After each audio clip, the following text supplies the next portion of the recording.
El sol se hundía en el horizonte como una herida abierta, tiñendo el mar de Málaga de un rojo furioso que parecía sangrar sobre la playa desierta. «Eres un maricón patético, Antonio». «¿Crees que alguien como tú merece amor?», gritó Carlos. Su voz un trueno que aún retumbaba en mis pesadillas después de 20 años. Y yo, con 16 años y el corazón hecho trizas, solo pude correr, dejando atrás no solo la arena pegada a mis pies, sino el último pedazo de inocencia que me quedaba. Aquella tarde de verano en 2005, Málaga era un horno infernal, el tipo de calor que te hace sudar promesas que nunca cumples. Yo era Antonio Ruiz, un chaval flaco y torpe de un barrio obrero cerca del puerto, donde el olor a sal y a pescado frito se mezclaba con los sueños rotos de familias como la mía. Mi padre, un pescador endurecido por el mar, me había enseñado a reparar redes antes que a leer poesía, pero en secreto, yo devoraba libros de amor prohibido escondidos bajo el colchón. Amores como los de García Lorca, que hablaban de cuerpos que se anhelan en la sombra de los olivos. Pero en mi realidad, el amor era un lujo que no me podía permitir. No cuando cada mirada mía hacia los chicos del instituto se convertía en un secreto que me carcomía las entrañas. Carlos era el rey indiscutible del Instituto Cervantes. Alto, con el pelo negro revuelto como las olas del estrecho y una sonrisa que podía iluminar la costa del Solo, congelarla en un instante. Hijo de un empresario turístico, vivía en una villa con vistas a la Alcazaba, el tipo de casa que yo solo veía en postales. Todos lo adoraban, las chicas por su encanto andaluz, los chicos por su fuerza bruta en el fútbol. Pero yo lo veía diferente. Desde el primer día que entré en esa aula polvorienta, con mi mochila raída y mis gafas empañadas por el nerviosismo, sus ojos se clavaron en mí como anzuelos. No era admiración. Era algo oscuro, un hambre que no entendía. Al principio, fueron bromas inocentes. «Hey, poeta, ¿has escrito un soneto para el profesor hoy?». Me reía, fingiendo que no me importaba, que su atención era un halago. Pero pronto, las risas se torcieron. En el recreo, me empujaba contra los muros de piedra caliza del patio, susurrando lo suficientemente bajo para que solo yo lo oyera: «Mírate, con esa cara de niño perdido. ¿Qué harías sin mí para guiarte?». Sus amigos, un coro de llenas con camisetas del Málaga CF, se unían al festín. Me robaban los cuadernos. Garabateaban insultos en las páginas donde yo había esbozado versos sobre cuerpos entrelazados bajo la luna de Granada. «Maricón», decían, y el mundo se reducía a esa palabra, un veneno que me inyectaban en las venas. Una noche, después de una fiesta en la playa de Pedregalejo, donde el flamenco sonaba como un lamento y el vino tinto fluía como sangre de toro, todo estalló. Yo había bebido demasiado, tratando de ahogar el fuego que Carlos encendía en mí sin saberlo, o tal vez sabiéndolo demasiado bien. Él me arrastró a un rincón oscuro detrás de las chiringuitos, el mar rugiendo a lo lejos como un testigo mudo. «Baila conmigo, Antonio», dijo, su aliento caliente contra mi cuello, su mano en mi cintura como una marca de hierro. Bailamos, o eso creí, un vals torpe entre las sombras de las barcas varadas. Sus labios rozaron los míos, un roce fugaz que me dejó temblando, el corazón latiendo como un tambor de Semana Santa. Pero al día siguiente, en el instituto, el infierno se desató. Carlos, con los ojos inyectados en rabia, me acorraló en los baños. «¿Crees que eso significa algo? Eres una puta vergüenza para Málaga, para Andalucía entera». Sus puños volaron, no con toda su fuerza, nunca lo hizo, como si una parte de él se contuviera, pero lo suficiente para magullarme el alma. Me rompió la nariz contra el lavabo, y la sangre salpicó el azulejo blanco como pétalos de rosa marchita. Sus amigos aplaudieron desde la puerta, grabándolo todo con sus primeros móviles Nokia. El vídeo se extendió como un incendio forestal por el pueblo, el maricón del Cervantes se lo busca.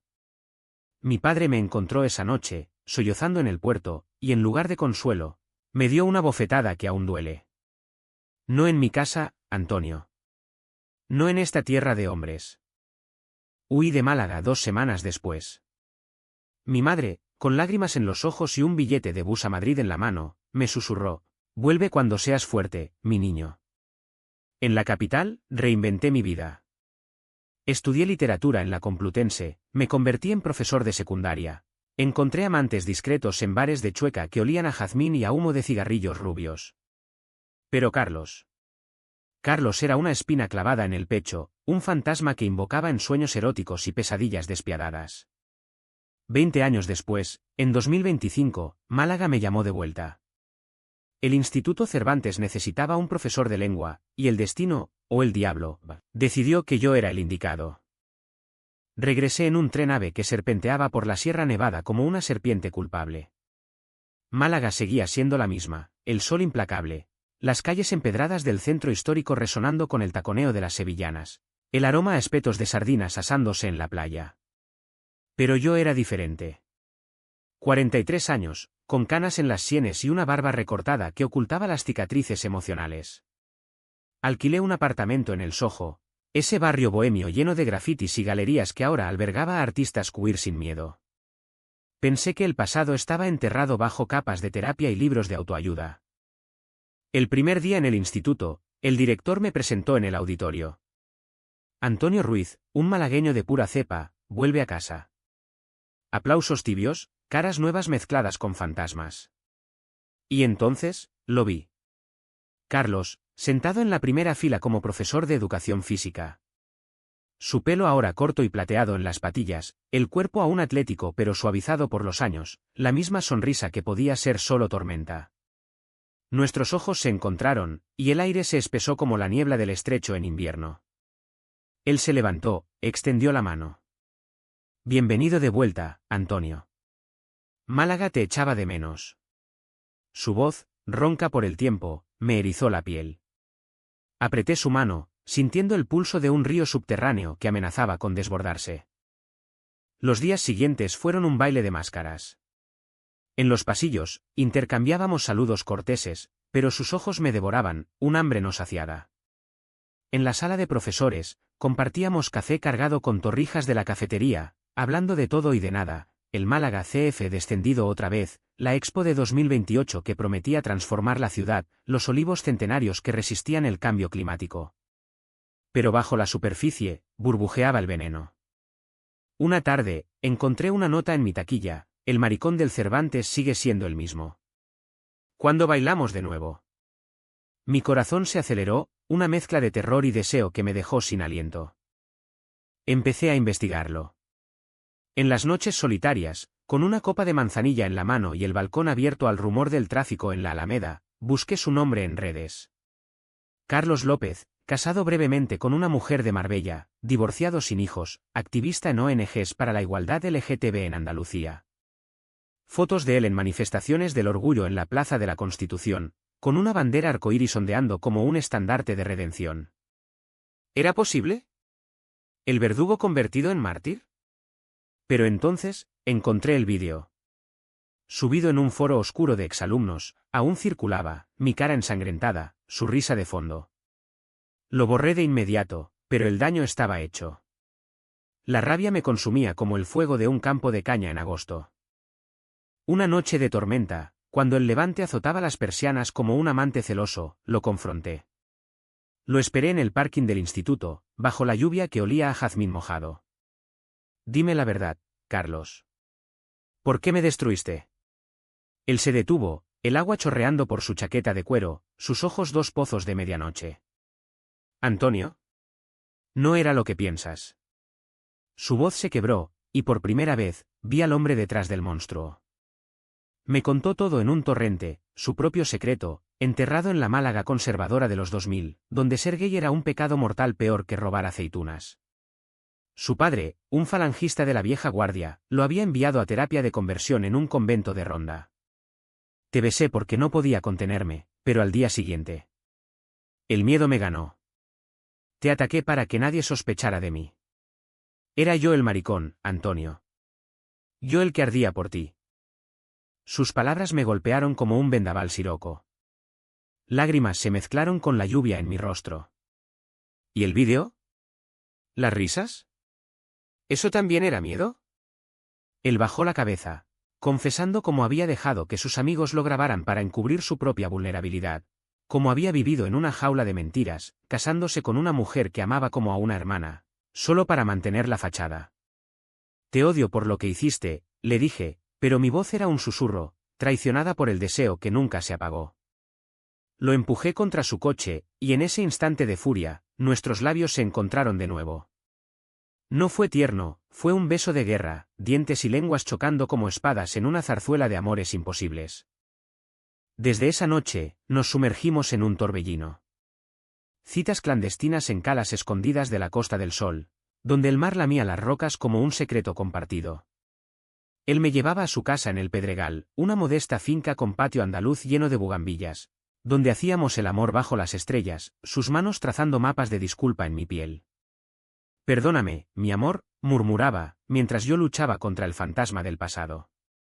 Hablábamos horas, desenterrando capas, mi huida a Madrid, como había escrito un libro de poemas inspirado en él, a Sombras de Olivo, que ahora se estudiaba en universidades andaluzas sin que él lo supiera.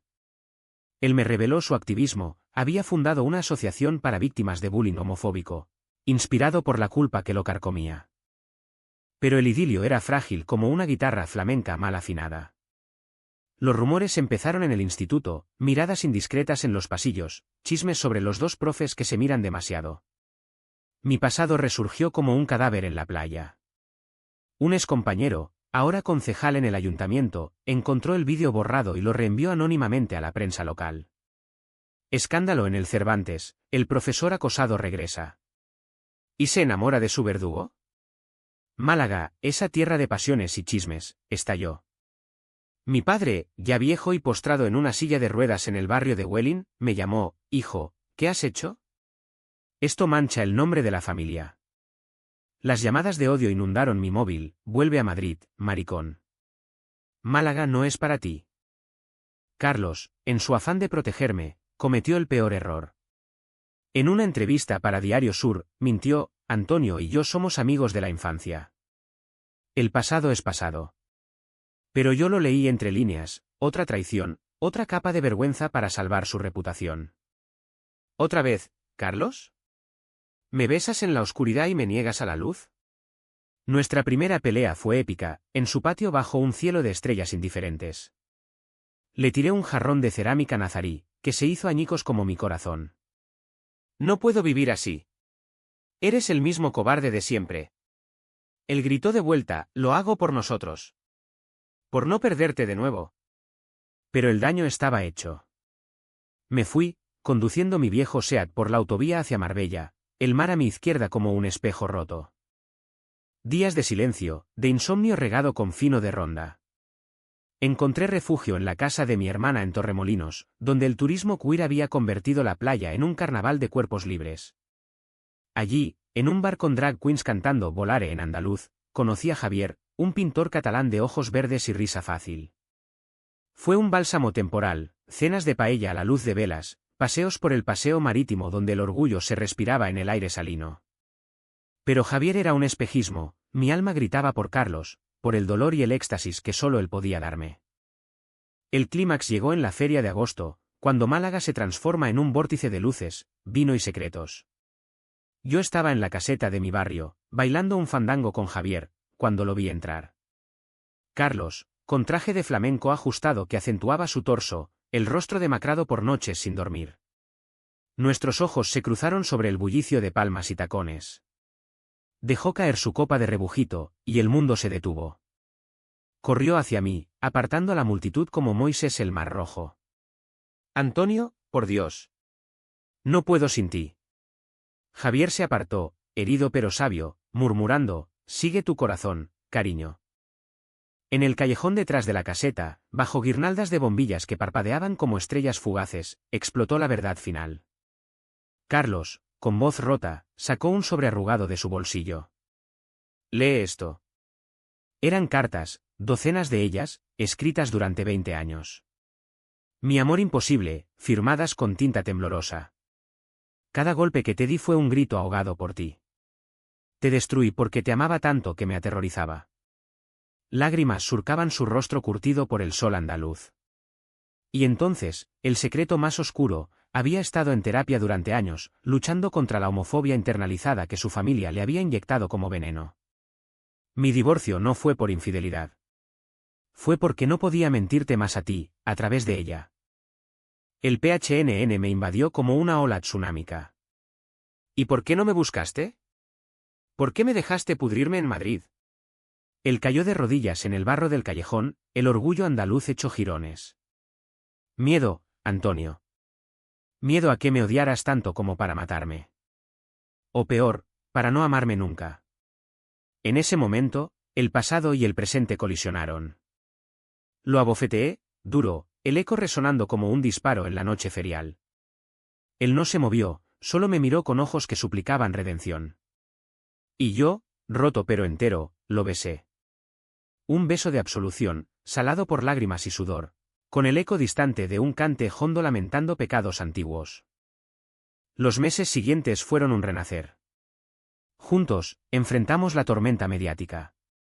Denunciamos el vídeo como acoso, y el concejal dimitió en medio de un escándalo que sacudió el ayuntamiento como un terremoto en la Axarquía. Mi padre, en su lecho de muerte, nos visitó una última vez. Sentado en su sillón junto al puerto, con el mar de fondo como testigo, tomó la mano de Carlos. Hijo, perdona a este hombre. El mar lava todo. Murió esa noche, pero con una paz que yo nunca le había visto. En la primavera de 2026, bajo los naranjos en flor del Parque de Málaga, nos casamos. Una ceremonia íntima, con solo amigos del Instituto Redimidos y mi hermana como testigo, el juez de paz recitando votos inspirados en Lorca, verde que te quiero verde. No fue un final feliz de cuento, fue humano, lleno de cicatrices que aún duelen en las noches de Levante. Carlos y yo, dos almas maltrechas por el sol implacable de Andalucía, encontramos en el otro no solo amor, sino salvación. Caminamos por la playa de la Malagueta al atardecer, mano a mano, el mar susurrando promesas de eternidad. Porque en Málaga, tierra de pasiones y redenciones, el infierno puede convertirse en paraíso, si se ama lo suficiente. La luna llena de septiembre se reflejaba en el Guadalmedina como un cuchillo plateado, y yo, Antonio, caminaba solo por sus orillas secas, el corazón latiendo al ritmo de un bulería que sonaba lejana desde un bar de Ejido. Habían pasado 3 semanas desde nuestra reconciliación en la feria, pero la paz era tan frágil como el cristal de una copa de Jerez. Carlos y yo vivíamos juntos ahora, en su finca del Pedregal, donde los limoneros perfumaban el aire y las paredes encaladas guardaban ecos de sus cartas secretas. Pero el pasado no se borra con besos, se acumula como arena en las grietas de un viejo zapato de flamenco. Cada mañana, al despertar con su brazo alrededor de mi cintura, sentía una punzada de duda. ¿Era esto real, o solo otro velo para cubrir la vergüenza? Carlos se esforzaba, cocinaba gazpacho con tomates de su huerto, me leía poemas de Machado en voz baja mientras el sol se filtraba por las persianas de madera. Tus ojos son los que me guían, Antonio, decía, y por un momento, creía en él. Pero las noches traían pesadillas, su puño en mi cara, la risa de sus amigos, el sabor metálico de la sangre en mis labios. Me despertaba sudando, y él me abrazaba, susurrando disculpas en andaluz puro, perdóname, mi vida, perdóname 1000 veces. El conflicto se gestó en el instituto, ese nido de víboras disfrazadas de educadores. La prensa local había calmado su frenesí, pero los murmullos persistían. Una profesora de historia, una viuda amargada de la generación del franquismo tardío, me acorraló en la sala de descanso. Señor Ruiz, ¿es verdad lo que dicen? ¿Que usted y López? Sus ojos, 2 aceitunas negras, destilaban veneno. Málaga tiene tradiciones, ¿sabe? No como esas ciudades modernas. Le respondí con una sonrisa fría, las tradiciones evolucionan, doña Carmen. Como el flamenco, que nació del dolor gitano. Pero sus palabras se clavaron, recordándome que en Andalucía, el amor queer aún era un escándalo susurrado en las tertulias de las cofradías. Carlos, en su rol de protector, empezó a distanciarse. Cancelaba cenas, alegando reuniones de la ONG. Es por el trabajo, amor. Estamos preparando una campaña contra el bullying en escuelas. Lo creía, o quería creerlo, hasta que encontré el mensaje en su teléfono, olvidado en la mesilla, ven a mi hotel en Marbella esta noche. Echo de menos tus brazos. M. M, la inicial de su exesposa, María. El mundo se derrumbó como un cortijo en ruinas. ¿Reacción? ¿O traición deliberada para probarme? Corrí al hotel, un palacio kitsch en la costa con piscinas iluminadas como lagos de neón. Lo encontré en el bar, riendo con ella, su mano en su rodilla bajo la mesa de mármol. María, rubia y elegante como una duquesa de la Costa del Sol, la mujer que había sido su escudo contra el mundo. ¿Qué coño es esto, Carlos?, irrumpí, la voz quebrada por la furia. La sala se giró, un coro de turistas escandalizados. Él palideció, apartando la mano como si quemara. Antonio, no es lo que piensas. ¿Solo? Hablamos del divorcio, papeles pendientes. María se levantó, con dignidad herida, no soy la villana aquí. Él me llamó, no al revés.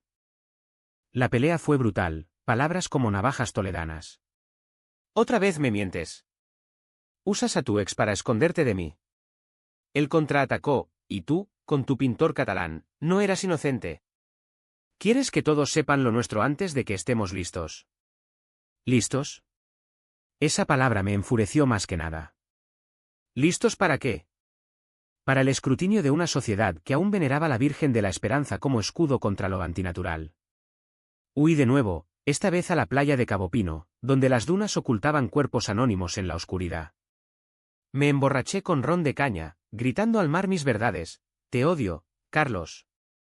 Te amo tanto que me destruyes. Al amanecer, con la cabeza palpitante y la arena pegada a la piel, recibí su llamada. Ven a casa, por favor. Hay algo que no te he contado.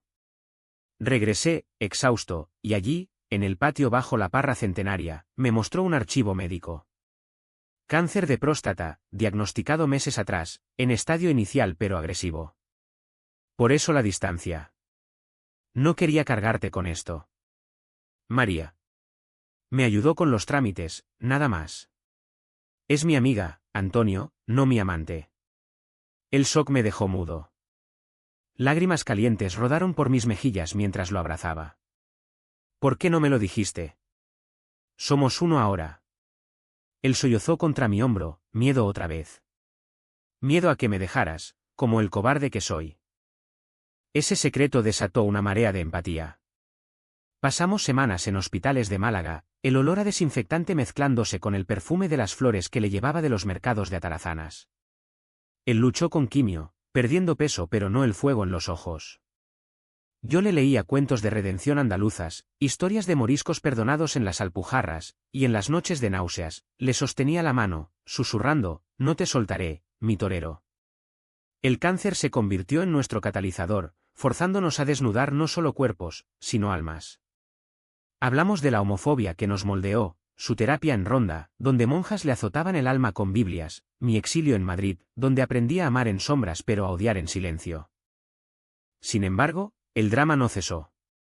La ONG de Carlos, Arcoíris Andaluz, planeaba una manifestación en la Plaza Mayor contra la Ley de Memoria Democrática que ignoraba a las víctimas queer del franquismo. Yo me uní, portando una pancarta con versos de Lorca, asesinado por la luz del amor. Pero el ex concejal, resentido por su caída, infiltró saboteadores. Durante el evento, con miles de voces coreando Igualdad ya, un grupo de ultras lanzó huevos y consignas fascistas, maricones fuera de Málaga. En el caos, Carlos fue empujado al suelo, su cabeza golpeando el pavimento. Sangre, no mucha, pero suficiente para teñir su camisa blanca como un mantón de Manila. Lo llevé al hospital, el pánico estrangulándome. ¿Ves? Tu redención nos mata a los dos, le reproché mientras le cosían la brecha. Él, con puntos frescos y una sonrisa débil, replicó, no, amor. Nos salva. Mira a la gente, están aquí por nosotros. Y tenía razón. La noticia explotó en redes, convirtiendo nuestra historia en símbolo. Entrevistas en TVE Andalucía, donde confesamos todo, el bullying, el beso robado, el cáncer como prueba de fuego. Málaga, esa hembra celosa, nos abrazó por fin. Mi libro Sombras de Olivo se reeditó con prólogo de Carlos, y las ventas financiaron tratamientos para otros. Pero el clímax personal llegó en Navidad, bajo la Virgen del Carmen iluminada en la catedral.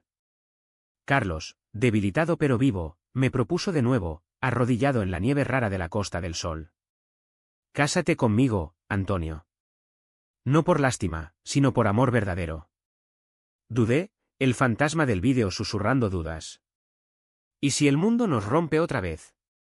Él tomó mi mano, entonces nos reconstruiremos, como las murallas de la Alcazaba. Dije sí, y el beso que siguió fue un juramento, dulce como el turrón de almendra. La primavera trajo remisión. El cáncer retrocedió, como el mar en marea baja. Planeamos la boda, pero no sin un último conflicto, su familia. Su hermana, conservadora devota de la cofradía de legionarios, se opuso. Hermano, esto es pecado. Papá se revolvería en la tumba. Carlos, por primera vez, no cedió. La confrontó en la casa familiar en el palo, el pecado fue callar, no amar. Ella se fue llorando, pero dejó una carta: si te hace feliz, que Dios os bendiga. Redención familiar, agridulce como las aceitunas aliñadas. El sol de junio de 2026 caía a plomo sobre el parque de Málaga, convirtiendo los senderos de grava en hornos donde las bugambillas se marchitaban prematuramente. Era el día de nuestra boda, y yo, Antonio Ruiz, de pie frente al espejo de mi apartamento en el Soho, luchaba contra el nudo en la garganta. El traje blanco, inspirado en los trajes de luces de los toreros pero suavizado con bordados arcoíris, me hacía sentir expuesto, vulnerable como un novio gitano en su primera boda. ¿Estás listo para esto?, me pregunté al reflejo, tocando la cicatriz invisible en mi nariz. 20 años de infierno culminando en un sí eterno. El destino andaluz, caprichoso como el viento de la calima, nos había traído hasta aquí. La ceremonia fue un mosaico de nuestra historia, amigos del instituto, ahora aliados con banderas del orgullo ondeando como velas en la brisa, mi hermana, con su marido y sobrinos, lanzando pétalos de rosa de Damasco, exalumnos del Cervantes que habían formado un coro para cantar «Ay, mi sombrero» con letras adaptadas a nuestro amor. El juez, un hombre de bigote canoso y acento malagueño puro, recitó los votos bajo los naranjos en flor: Antonio, ¿aceptas a Carlos en la salud y en la enfermedad, en el levante y en el poniente? Mi voz tembló: sí, acepto. Con todo mi ser. Carlos, radiante en su chaqueta azul marino, añadió: y yo a ti, mi poeta, en las sombras y en la luz. El beso selló no solo un matrimonio, sino una tregua con el pasado. Aplausos estallaron, y por un instante, Málaga pareció bendecirnos. La recepción en una finca cercana al Churriana fue un festín de excesos andaluces: jamón ibérico cortado en lonchas translúcidas, gambas al ajillo humeantes, vino de la tierra que fluía como el Guadalhorce en crecida. Bailamos sevillanas modificadas, con Carlos pisándome los pies torpemente, riendo como chavales en la playa. ¿Recuerdas nuestro primer baile?, murmuró, su aliento cálido contra mi oreja. Detrás de los chiringuitos, con el mar como cómplice. Asentí, el recuerdo ahora dulce en lugar de amargo. Pero incluso en la euforia, acechaban sombras. Un periodista de La Opinión de Málaga se acercó, libreta en mano: ¿pueden hablar del vídeo? ¿Es verdad que López lo subió él mismo? Carlos palideció, pero yo intervine: el pasado es un borrón en el libro de la vida. Hoy escribimos un nuevo capítulo. La luna de miel fue en las cuevas de Nerja, esos laberintos subterráneos donde el eco de gotas eternas recuerda la fragilidad de todo. Dormimos en una cueva hotel, con vistas al mar desde un balcón tallado en la roca. Allí, sin el peso del mundo, nos amamos con la urgencia de quien ha rozado la muerte. Sus manos, ásperas por años de fútbol y quimio, trazaban constelaciones en mi espalda. Te amo, Antonio. No por redención, sino porque eres mi hogar. Y yo, por primera vez, lo creí sin reservas. Hablamos de futuro: adoptar, quizás, un niño de las calles de Málaga, escribir un libro conjunto sobre amor queer en Andalucía, con testimonios de otros supervivientes. Pero el destino, ese torero sádico, no nos dejó en paz. 2 meses después, en pleno agosto sofocante, el exconcejal resurgió como un maleficio. Arrestado por extorsión, confesó en su juicio haber sido pagado por un grupo ultraderechista para desenterrar nuestro pasado. Quería hundirlos, declaró, su voz amplificada en los telediarios. El escándalo nos salpicó de nuevo: titulares en El País, debates en radio sobre el amor tóxico como redención. Recibí cartas anónimas: mereces el infierno que él te dio. Carlos, en un arrebato de culpa, propuso anular la boda. No quiero arrastrarte al abismo otra vez. Lo miré, furioso: ¿crees que soy débil? Esto es nuestra historia, joder. La vivimos, no la huimos. El clímax final llegó en octubre, durante la romería del Rocío en las marismas del Guadalquivir, un peregrinaje que aceptamos como prueba de fe compartida. Cabalgamos en una carreta tirada por mulas, entre rocieros con velas y sevillanas, el aire cargado de incienso y promesas. Pero en la noche, alrededor de la hoguera, un grupo de borrachos reconoció a Carlos. «El bully maricón», gritaron, lanzando botellas. En la refriega, Carlos me protegió, recibiendo un corte en el brazo que sangró profusamente. No fue grave, pero el pánico me transportó al baño del Cervantes. «Basta, Carlos. ¿Ves? Tu redención nos condena». Él, vendado y con ojos de toro herido, me enfrentó junto al fuego crepitante, ¿no? Nos libera. Mira, los rocieros nos defienden ahora. Y era verdad, la hermandad, esa Málaga devota, formó un círculo protector, cantando «que le den la pulmonía» para ahuyentar a los agresores. Una anciana, con mantilla negra, me tomó la mano: «Hijos míos, el amor es el mayor milagro de la Virgen». Esa noche, bajo las estrellas del rocío, lloramos y nos amamos en la carreta, el traqueteo de las ruedas como un latido compartido. El año siguiente trajo cierre. El juicio condenó al exconcejal, y nuestra historia inspiró una ley andaluza contra el ciberacoso homofóbico, bautizada Ley Ruiz López. Carlos, completamente remiso del cáncer, volvió al fútbol como entrenador de un equipo juvenil queer en el barrio de Teatinos. Yo publiqué nuestro libro, Del infierno al arcoíris, que se convirtió en bestseller en ferias del libro de Sevilla y Granada. Mi padre, desde el más allá, parecía sonreír en las fotos familiares que colgamos en la finca. Hoy, en diciembre de 2027, caminamos por la playa de la Malagueta al atardecer, el sol hundiéndose como una promesa cumplida. Carlos, con su brazo alrededor de mi cintura, susurra: «Gracias por casarte con mi infierno». Yo respondo: «Y yo por redimirlo en paraíso». Málaga, con su mar caprichoso y sus olivos testigos, nos acuna. No es un final perfecto, las cicatrices pican en días de siroco, pero es humano, profundo, un amor que sobrevive como la Alhambra, eterno, a pesar de las grietas. En esta tierra de pasión y perdón, aprendimos que el verdadero drama no es el conflicto, sino la elección de amarlo todo, el dolor, la traición, la redención. Y así, nos casamos no solo el uno al otro, sino al chico que hizo de mi juventud un infierno. Y de mi madurez, un cielo andaluz.